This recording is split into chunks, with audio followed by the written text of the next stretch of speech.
Welcome to the All in Design podcast, the podcast that dives a little deeper into the world of UX. My name is Lindsey and I'm a content designer at Kindred, coming to you from London. We'll be joined by UX professionals from around the world to talk about their experiences, challenges, and advice when working in the world of UX. On today's episode, we're joined by Chris Parmenter, Head of Product Design. Chris grew up with a passion for design and studied industrial design at Loughborough University. He didn't start his career within UX though, and after uni had a mix of design and development jobs. However, the opportunity to tackle real-world customer problems while creating delightful experiences persuaded Chris to invest his time in UX. Chris joined Kindred 6 years ago as a senior UI designer. Having always been a big sports fan, Chris quickly felt at home within the team, working across several brands, markets, and platforms. Fast forward to today, and Chris is now the head of product design. The product design team is a new team brought together with the merging of UX architects and UI designers back in 2021. The aim was to give the team more freedom to work across different parts of the user-centered design process, something we'll delve a little deeper into later on, as well as allowing the team to specialize in areas that are more aligned with their individual goals. With a team of almost 30 designers now, Chris has seen the team almost double in the past year. So what better person to chat with today than Chris? So without further ado, welcome to the podcast. Thank you. Yes, it's awesome to be here and certainly talk about UX and some of the topics of 2022 and next year. So yeah, thank you, Lindsey. Really excited to be here. So I think it's fair to say 2022 has been a bit of a whirlwind, and as a team, we've seen quite a bit of change and accomplished quite a lot over the last 12 months. Chris, I'd love to hear from you what you think over the past year, what have been some of our biggest achievements as a UX team at Kindred?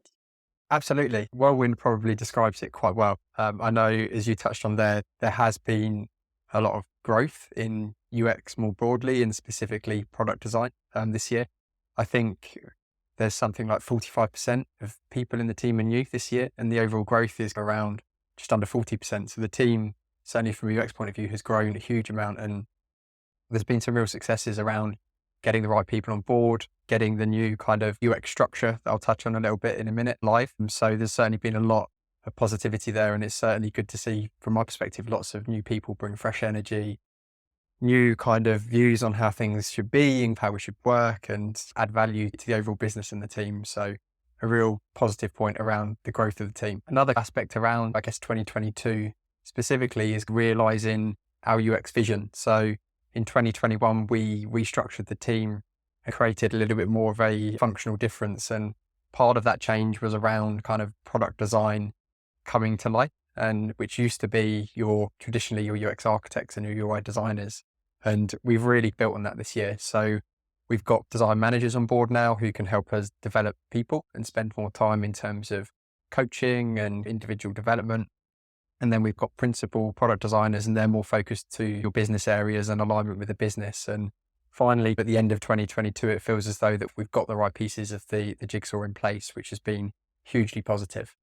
That kind of, I guess, in some ways links into what we call design communities here at Kindred as well, talking about what a lot of people would describe as your squads and tribes. We here at Kindred have kind of communities and design teams, and those communities are aligned to different business areas. So the principals this year have been working really hard to work with their different business areas and establish processes, build relationships, make sure the business comes to us with we need and not just they want, which has been fantastic. And then, I think the other thing just to highlight is, that I touched on already, is around the development of the team as well. It's something where before we potentially didn't have the right amount of headspace to do, but with design managers on board, we've had a lot of focus this year in terms of training and development plans, looking at people's skills, looking at skills matrices, those types of things. And it's enabled the managers and the team to have far more detailed conversations with the designers around what their desires are, where do they want to grow, where do they want to get to in future, where do they see their strengths and their weaknesses. So I think it's been a huge positive on that side of things as well. As you say, a little bit of a whirlwind. Obviously not always positive, but I think overall there's been so many good things that have happened this year. You mentioned team growth there, and I think from my point of view, it's been great to see the content design team grow as well into a much more established and embedded team within UX. And I think the way the content designers and product designers are collaborating now has improved a lot over the last year. And I think that is definitely down to these new and more focused communities. How do you think the move to the design community has impacted UX at Kindred? It's a good question. I think overall it's been a huge positive. I know before we moved to this model, designers were potentially getting a little bit more variety in terms of what they're working on, but what we were struggling to achieve is that relationship building with key business stakeholders in each area. So by aligning to kind of the design community model to business areas, it enables us to spend more time consistently with either those business owners or kind of the POs in that area. So over time, it helps build trust, because one of the main problems that we have and face, and I think a lot of other UX teams out there equally face, is that people will come to us with solutions and they don't necessarily come to us with problems. So by having more consistency around those relationships and in the longer term building trust, it enables us to kind of educate the wider business, and they'll come to us with what we need and not solution driven requirements. So I think there's been huge positives in that area. And what it's enabled the designers also to do is gain a deeper understanding of each business area, because they're more consistently working on specific things. And when you consider the complexity we have here at Kindred with multi-brand, multi-market, multi-product, there's quite a lot of layers of detail in there that the designers do need to get to grips with. So I think with this community model we've now got, it allows us to collaborate and work better with the business, which has been really good to see, I think, this year. Yeah, and I think from a content design perspective as well, I was the only content designer at the beginning of the year. So I was working across a lot of different business areas. So I think now being in one community where I can definitely focus and understand that business area a lot better is great. And I know other designers feel exactly the same way as well. In terms of growth, we've obviously spoken about the team growing and continuing to grow. What were some of the other growth areas for UX this year? Looking at the kind of community and design team model, we've certainly been growing our communities and our design teams. And what we want to do is we want to do that in a way that makes sense from a business perspective, depending on kind of what the business is prioritizing, what the business strategy is, what the demand is in each area. It will allow us to scale the teams in a way that makes sense. So there's been a lot of focus this year around building our own sports product, which has been fantastic. So for example, we've looked at growing the sports community in a way that's probably slightly more than some of the other communities based on that business demand. By having communities focused on kind of those business areas, it really allows us to grow in the right space, and having principal product designers more aligned and engaged with your business owners, it allows us to see what's coming up and where resource should be deployed. It equally allows us to really understand and help define user problems. As I said before, like we've sometimes faced the problem whereby stakeholders come to us with solutions and not problems, and that relationship hasn't been there. So by growing in this way and by aligning with the business in a way that also helps educate the business, so we're not just delivery focused all the time, we're also trying to make it a little bit more two-way. It allows us to really understand and help define those user problems aligned to business need as well. And as you said, and you touched on already, Lindsey, I think it's great in terms of the product and the content designers collaborating really closely within the design communities and the team. And I think specifically this year, like the growth in content design, and I think we've got a couple more content designers joining in the new year, which is fantastic. And I know they'll help build out the other communities from a content point of view as well. It has been great. So that's also awesome. And from your perspective, you obviously mentioned a few positives there for the team. Are there any challenges that focusing on these areas will bring? Yes. So yeah, challenges. There's always challenges. I guess overall UX's ability and resource to deliver against our kind of top company objectives will be far greater. It's obviously growing the team in the right way has allowed us to hopefully support and underpin those top company objectives. But equally, Kindred is ambitious. There's a lot going on. There's certainly a lot of growth in terms of what we want to do from a business strategy point of view. With our kind of desire to move over to 0% revenue from problem gambling, we're trying to create a sustainable gambling experience for all markets. So that in itself is quite complex. And considering the growth that we've had in the US in the last kind of few years as well, comes with its challenges. We also within UX are constantly maturing. I know a lot of people in the wider industry talk about UX maturity and where each team is at in terms of that maturity, and putting the customer at the heart of what we do and making sure that we educate the wider business on the importance of our process, because there's been instances where people will come to us and they'll suggest how we should be doing things. And ultimately, from a UX point of view, we need to really understand the user problems, the business goals, and put those two things together and work through the right process instead of the age-old traditional, can you guys just color this in or, spec this design out for us? We really want to make sure that our design work is centered on data and insight as opposed to opinion-based ways of working. So I think every business probably has that challenge, but it's something that we're really keen and passionate around, and something that within the UX team, we want to make sure that we protect our process. Each design team and community has the opportunity to really go through that initial understand phase, and so they can understand what the problem is, who their stakeholders are, what data do we have available, and then try and form the right insight. So the design, or when we get to the concepting stage, it goes through the right process, and it's, informed decisions that are happening as opposed to more opinion driven ones. So you just mentioned briefly there process. Another area of focus this year has been introducing this new user-centered design process, or the UCD process for short. Can you tell us in a bit more detail what this user-centered design process is, how it came about, and what it's meant for the UX team this year?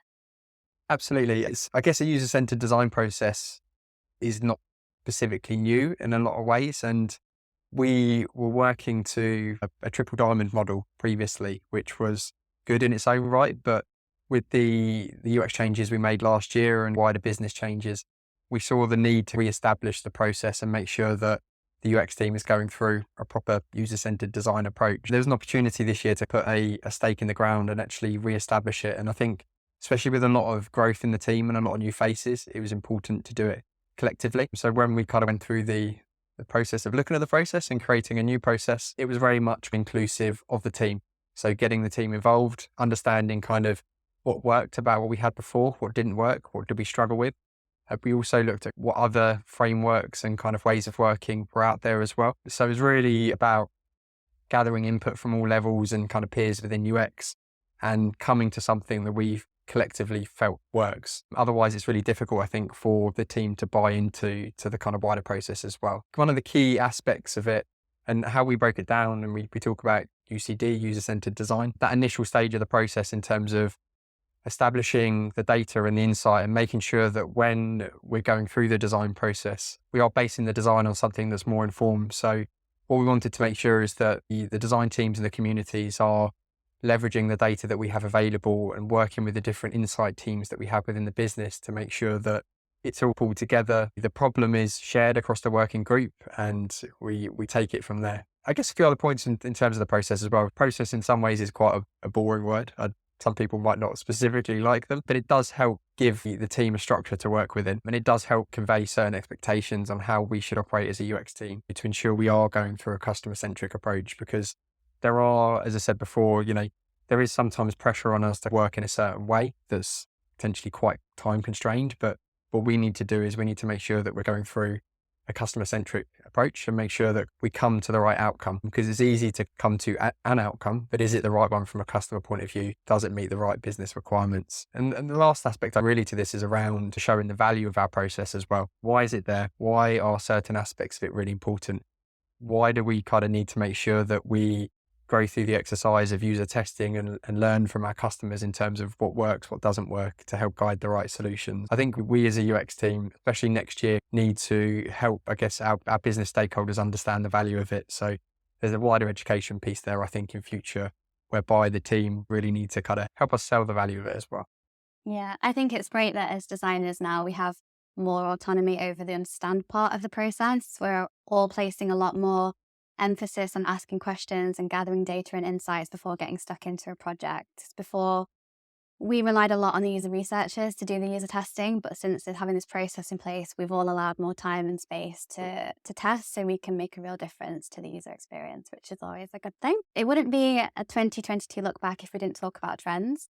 Are there any trends that you've seen in UX that are having an impact on life at Kindred? Trends, that's an interesting one. I know, personally speaking, I think a lot of the challenges that we face at Kindred, probably challenges that other UX teams are facing more broadly from a global point of view as well. And I think sometimes there's a feeling in the team that we need to grow our UX maturity and make sure we're going through the user-centered design processes. Sometimes I think there can be a feeling from UX professionals that where companies say that UX is at the heart of what they do, is it really? So I think there is something there around continuing to push UX as a discipline and the value that it can bring. So I think a lot of teams face similar challenges. And I know here at Kindred now, we certainly haven't got a small UX team, and we're a key part of the tech setup here. Kindred values UX hugely, certainly shown in the growth that we've had this year and the desire to create more autonomy within the business. So I think there is something there around the overall user-centered design process and really pushing that forward into the business and making sure that we're using data to inform decisions. And I don't think we're alone in that challenge, but I think that there is a common trend there around those certain challenges. The other aspect to it, I think from a personal point of view, is around, I guess, product design. Heading up the product design team here at Kindred has given me insight more broadly into the design process. So we used to have UX architects and UI designers in the team, and we brought those two functions together and created product design.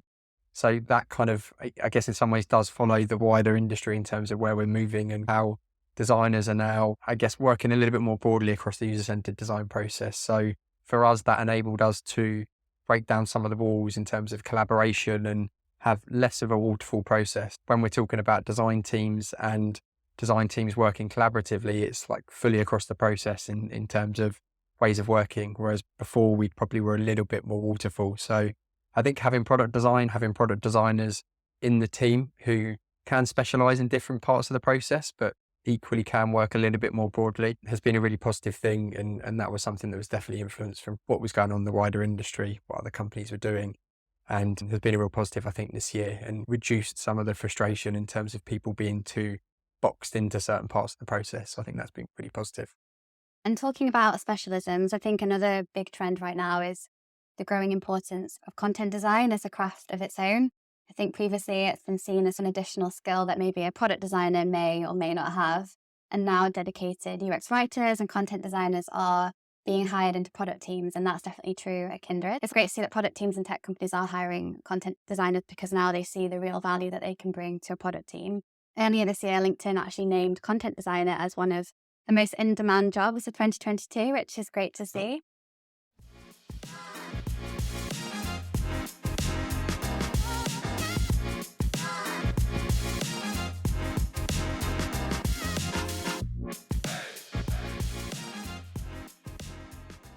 So it's clear that 2022 has been an important year for UX at Kindred. There's been a lot of change and investment in team growth. So let's now look forward to 2023, which is now just around the corner. Where do you see opportunities for UX at Kindred next year? I think, so as we touched on already, there's been a lot of growth here in 2022. So I think next year will be around settling more and making sure that we're leveraging all the skills and the experience of the team, because certainly when a lot of people join a company, it can be complex in terms of making sure that either certain processes or ways of working that were potentially established before get a little bit lost. So I think in some ways next year will be around trying to bring the UX team together, trying to all push in the same direction, because certainly within this kind of communities, design team models, it's really positive having those, I guess, that alignment with the wider business areas. But equally, sometimes the different teams can go off in their own directions and not collaborate as effectively across the different communities. I think there is a need there for us to look at how UX works as a whole and make sure that we've got the right touch points in place, so the communities are getting the best of each other, and also the communities are leveraging the wider UX functions in the right way. We've got a dedicated research team, we've got a service design team, and we've also got a recently created design ops team as well. So there's loads of supporting functions that can offer huge value to our design communities and design teams. And I think 2023 will be around delivering on that and making sure that there's connections between the teams and how UX works, and making sure we're getting the best from one another. So I think that will be one of the key focuses. Certainly relationships. I know I've mentioned before I guess the importance of building trust with our business stakeholders and tech-based counterparts. So I think that will be a continued focus, making sure that we are working with them. We're trying to educate them in terms of what we need from them. So when it comes to that initial phase of the process that we've been talking about, we do inform it with the right input. So I think that will be another one. And then lastly, I think I touched on it before, but showing the value of our user-centered design process. I think once we can really get that in front of people, get people to see the value in terms of looking at all the data that we've got, looking at the insights that we've created from that data, and then making sure that we're testing our designs, we can get people to see the value in making more kind of informed design decisions as well. So it's just showing the value of our process and really building on that, I think, for next year. Yeah, I think showing the value is definitely the key point there. And in the last episode, Ash really delved deep into why UX is important and why businesses should care. It's now, I guess, our job to prove that. So these opportunities you just mentioned, how do they align with some of the goals that we want to set for the UX team next year? There has been a lot of change here at Kindred in the last 12 to 24 months, and we need a little bit of a reset, I think, on some of those aspects. In addition, there's a need to improve standards and examples and documentation across the team. So I think one of the goals next year will be around creating and aligning teams to different standards across the team in terms of the overall work that we produce, governance around it, and making sure that kind of the different communities are aligned. We also, one of the other aspects as well, when we talked about the user-centered design process, is making sure that we don't rest on our laurels a bit, but we actually look at how that is working within the business and get feedback from the teams and look at what's working and what's not working and try to develop it in a way that makes sense. Because when we created the process, we decided to make it quite lightweight, and that was quite deliberate because we didn't want people to get too bogged down by the process, and we wanted to have flexibility for design teams. So I think there will be a goal there around looking at the process and how we can develop it, how we can make sure it's fit for purpose, and the designers in the team are aligned around it as well. You mentioned there improving standards. Does accessibility fall into that as well? Absolutely. I know accessibility is very much a huge topic, and there's different angles to accessibility, and something in the team, not that it's got lost, I think, but just something that we really need to shine a light on next year is around making our experiences accessible for all customers. And it's something that's coming up in terms of conversations with the wider business as well. So I think that kind of falls into that bucket, and absolutely. And I think it's something that certainly we as a team, I know to date, we've been looking at the WCAG model and kind of AA compliance or AAA compliance. We really need to put a stake in the ground and get our design teams aligned around what is accessible and what isn't accessible. And certainly outside of UX as well, like the wider kind of development teams and tech stakeholders. And I think there will be a focus on that next year for sure. I think it's fair to say as a team, we aren't afraid of change. And as a discipline, we have to always be agile. As mentioned in 2021, we saw architects and UI designers become product designers. This year, we saw the introduction of UX teams such as design ops and service design. What do you think will be some of the biggest changes in 2023, and how will these changes impact the UX team? Good question. I think from my perspective, I think 2023 will certainly be, as I mentioned, less around growth and more around refinement. We have had a fair amount of change here in the last 12 to 24 months. So I think 2023 for UX will be around the functions coming together more and supporting one another and showing the shared values that they can bring to the team and the business as well. And what we really want to do is break down some of the walls within UX and make sure that we're getting the best from one another. And that's not easy to do. That's something that we need to establish in terms of what are the different touch points between the teams. I know, for example, Lindsey, you talked about now product designers and content designers really collaborating well within design communities. 2023, I think it's the next step of that. How will those design teams that do include kind of product and content designers, how do they collaborate with service designers or kind of design ops and get what they need from design ops, or indeed, obviously, our UX research team as well? How do we make sure that our design solutions are fed with the right kind of insights? So I think next year there'll be hopefully less change in the team, but it'll be, as I said, more about refinement and more about the functions coming together and really supporting one another in terms of what it is the business is asking us to do. I think it's great that you said that last point there, because as a content design team, we're already starting to work closely with service designers. We're meeting on a regular basis so we can start to, as a group, understand what all of our user journeys look like, because there are a lot of them. And this insight will allow us to create things like tone of voice guidelines for specific journeys and really understand how our users use our sites so we can provide the right content at the right time. So finally, I would love to hear from you, Chris. What are you personally most looking forward to about 2023 at Kindred? Absolutely. So 2023, for me personally, I think will be around relationships and team culture. I mean, we haven't actually touched on team culture too much, but it's something that we're really passionate about here at Kindred, and we want to create a positive working environment. We want people to collaborate closely with one another, and without those kind of close relationships, then I don't necessarily think that can specifically be achieved. So I think relationships and culture will be a huge focus. it's obviously very exciting this year having a number of new faces in the team and the energy that those people bring. What we want to do is we want to harness that and build on that and make sure that people do come together and we are using the different skills and kind of experience we have in the team. So I think that's one aspect of it. I think the other aspect of it is around building out the problem space. So understanding more about what our customer and business needs are. I'll put it in that order because I think that's the most important thing from a UX point of view. We obviously need to consider what the business needs are, of course, and the business requirements. But where we probably need to grow a little bit is around our customer needs and building out that space a little bit. If we can crack this, I think from a team perspective, I think we're in a really good place going forward. So yeah, I think those two things are probably the main takeaways for me, but I'm super excited that the structure has now come about. It's established. We've got the right people in the right places. And now it's about trying to gel, trying to get everyone kind of pulling in the same direction for 2023.